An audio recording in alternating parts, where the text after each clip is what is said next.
Hello, Abnormal Family. I've got a small drop for you all today before our live tonight. We will be live tonight at 9 p.m. Central Standard Time. Kaylee, Sarah, and myself, with Brooks co-hosting, are going to be talking about the feral people tonight. So we look forward to visiting with you guys and having a good live tonight. And of course, always supporting Hunter at bringing him home. The links are in the description of this video if you would like to assist or donate. Guys, I've got a good one here tonight. It's a sad one, and it may not be for everybody, so a little warning at the beginning of this one is it does not have what I would call a happy ending. Back whenever I was young, around 10 years old, I'm an old man now, which would have been around in the 50s. We lived in an old country house, and of course, we had Bigfoot.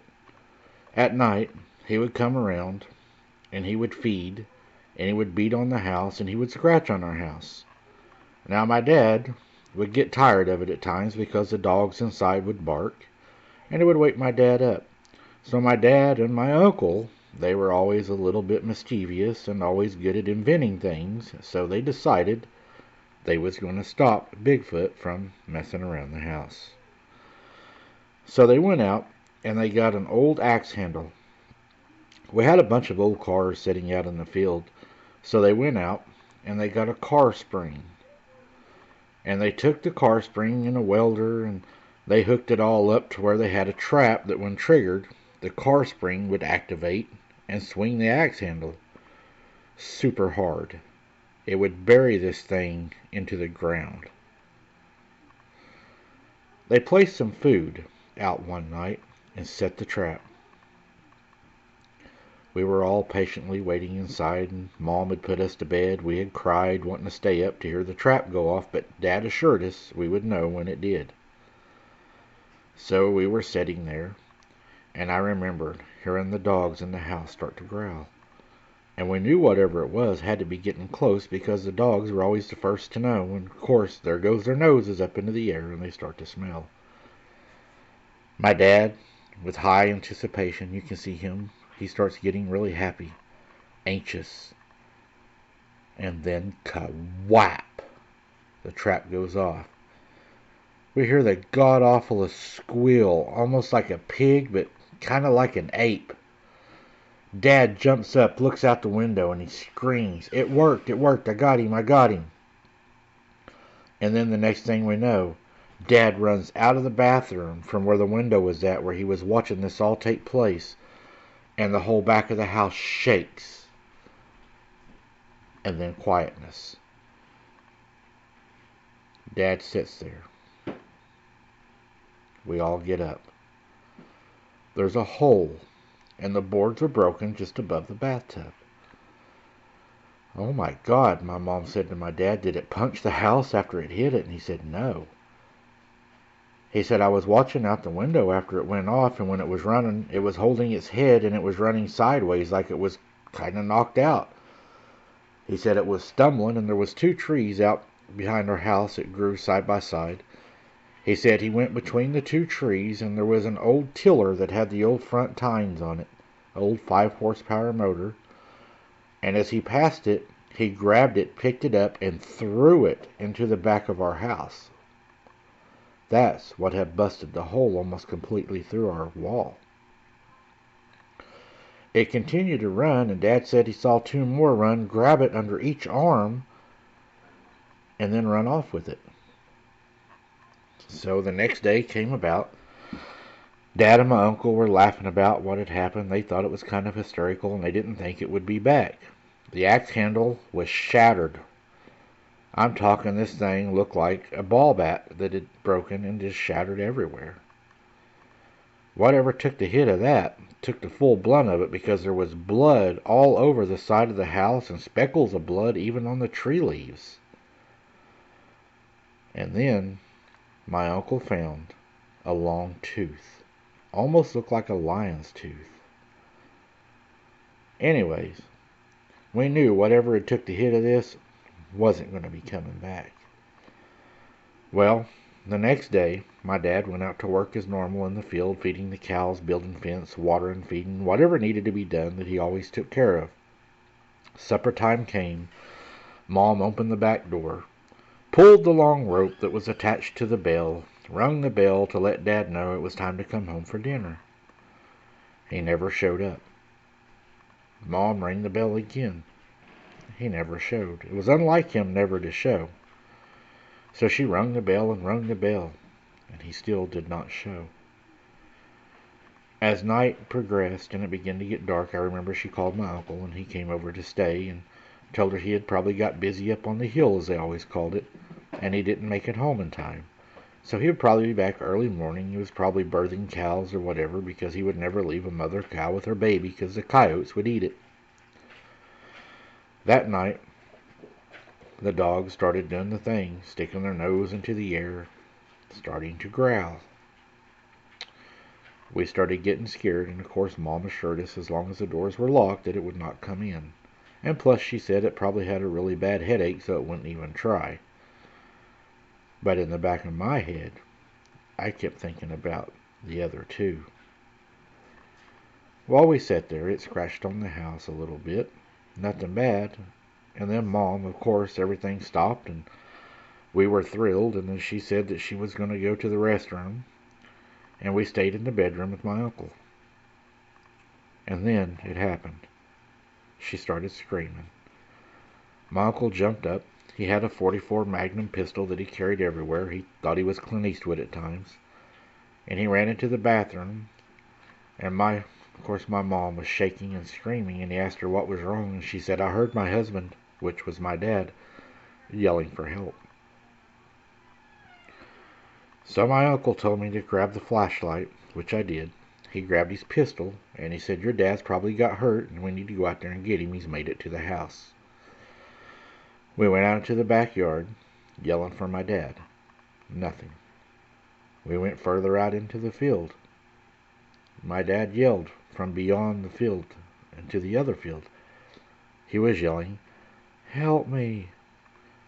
And as we started hurrying to get to where he was at, whenever we would get close, he yelled, "Help me." But this time it was from a different direction. So we would go that way, and then he would yell, "Help me," from the other way, and then my uncle stopped. And he said, "Get your ass to the house." So we got to the house and went inside and locked the door. Of course, I was frantic, knowing my dad was out there yelling for help. He told my mom to call the state police. So she did. She called the police. Now, when my mom called the police, we thought everything was going to be fine. They would show up and they would find my dad, and of course they would take him and get him checked out, and they would fix him. We lived around Pauls Valley, Oklahoma. They never found my dad. They searched all night. They even brought dogs from some of the coon hunters. The dogs, they said, were hitting on the water well, but that didn't make no sense. Dad wasn't at the well, and we kept the well cleaned. It was always mowed and weed-eated around because we used the well daily to water the animals and for water for ourselves. So the next day, Mom went out to get some well water. Nothing would come out. So she called my uncle, and he went over to the well, and he had noticed that the pump had been broken off of the well and was just set on top of the well. At first he said my dad must have hit it with the tractor and broke it off and set it back up there and was going to fix it. This was one of the old hand pumps. So my uncle, being the welder, he decided he would fix it because we had to have the water, so he welds it all back on and everything. Goes to pump. Nothing. So he pumps and pumps and pumps, and he says it's getting suction, and then the next thing we know, blood comes out, not water. So then we called the authorities. We called the police, and then the fire department showed, and then they started digging, and that's when it happened. They knocked on the door, and they told my mom they needed to talk to her. They had found my dad. Now that I'm older, I know more of what had happened. Back then they had just told me that my dad was hurt in an accident, but as I got older, my mom told me the truth. My dad was inside of the water pipe. Now those were just a little over 12 inches on the outside and a little under 11, or a little over 11 and a half inches on the inside. My dad was down in that pipe. They said he was approximately 4.5 feet down that pipe. So they brought the pipe and they cut it out and took it out, and the coroner had told my mom. Of course, my mom was scared, thinking that my dad had been cut up and put down the pipe, and I later found out my dad was not cut up and put down the pipe. She said the way the coroner explained it to her, it was like a roll of biscuits. He wasn't cut up and shoved inside of the pipe. He was pretty much intact. He was shoved down inside of the pipe. And what didn't go in first was scooped up and pushed in behind what came off that wouldn't fit the first time. And it was all shoved about 4.5 feet down this pipe. I remember we moved immediately, but I always thought it was because my dad had got hurt and maybe those things would come back. And I later found out it was because they would come back. My mom later passed away. She would have severe nightmares, PTSD. She was on medication, and my mom was never right after that. She would wake up at night, I remember screaming many times, and my aunts trying to calm her. They would stay. She would take her medicine, sometimes so much that she was always so sleepy she could hardly talk. The police all blamed it on a mistake that my dad had made. They said it was a tractor accident, and that's what it was left at.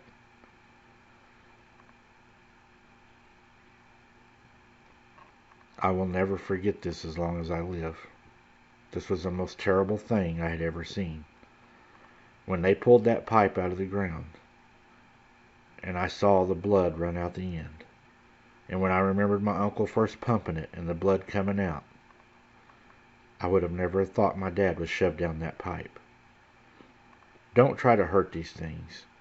They do know when you hurt them, and they will seek revenge. I believe this was for the trap that my dad set, and my uncle said he would never come back and hunt him again. In fact, he never came back to our house except for just to help us load, and that was during the daytime. We moved immediately, and my mom then suffered a heart attack one night and passed away in her sleep after one of her nightmares. These things are dangerous, and they will seek revenge. I hope by sharing this story that some of you will know that these are not to mess with, and not everybody should be out hunting these things. This thing had been coming up for a long time, eating at our house with no trouble, until my dad and them had decided to hurt it. And when they hurt it, it came back and it got revenge in the most terrible way. I can only imagine what my dad went through. Did it kill him right off? Did it drag him over there and force him down the pipe while he was alive? How many done it? Was it one or was it all of them? Did they take turns shoving him down and making him fit down this small pipe? That had to have been horrible sounding and horrible looking. I hope my dad didn't suffer too much. I hope that you all know now that how vicious and terrible these things can be. I know that I'll never look for them. Thanks for sharing my story, Mike. There you go, guys. That's a terrible story.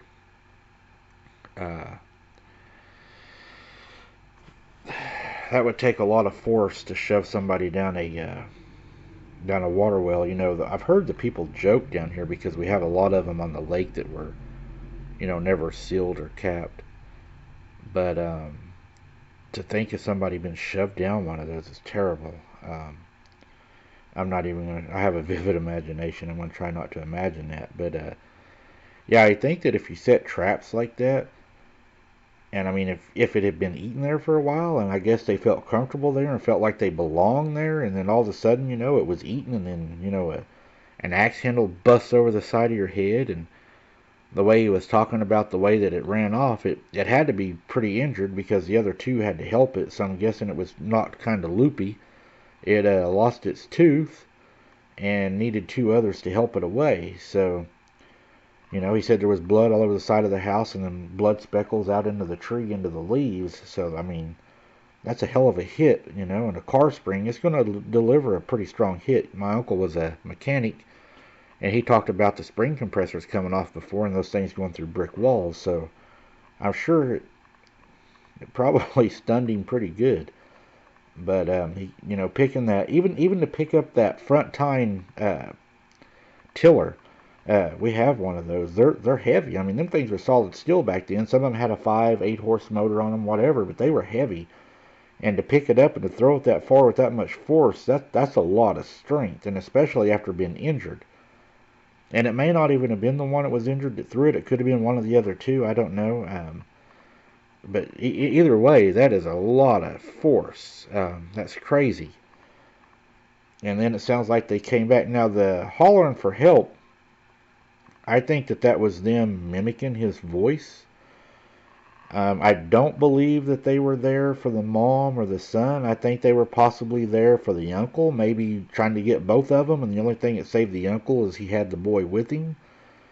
You know, I don't like to think of these things as being good, that they wouldn't kill the kid, but I think that they were more focused on the uncle, and maybe there was two out there. I'm not sure what saved him that night. Maybe it was the gun that he was carrying, the 44 Magnum. Maybe they could sense that he had a weapon with him.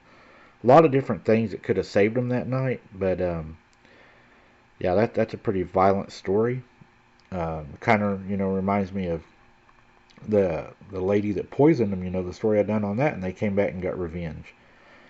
It seems like when you hurt these things, they do come back and they look for revenge. So always remember, you know, if you got them out there, and you know, a lot of people say, why don't you shoot them right off? Well, sometimes that can provoke an attack. And if it doesn't do it immediately, what's to say you don't shoot one and kill it, and you're down there fishing, and the family shows up and they decide to get even? I mean, if you ain't got a choice, that's one thing, but to go out and just hunt one down, I believe that's another. What do you all think?